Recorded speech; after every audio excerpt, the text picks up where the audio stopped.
Guys, welcome to my channel. If you are new to my channel, kindly subscribe the channel. In this video, I explain that how this course will work. If you are new to the WordPress, then this course is for you. If you also know about WordPress and you know how to create a website from basics on WordPress, then this course will help you a lot to become an expert in WordPress.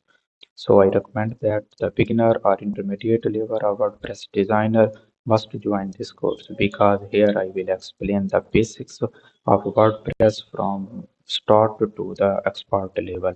I will explain each point with details and with all its covered sections so that you would create any type of website or anything in the future. Basically, WordPress is dynamic website builder because it uses databases and PHP. So if you have any query or any confusion, you can simply ask that confusion or query in comment section. I will try my best to solve the query and confusion. So without wasting time, let's get started to our first video.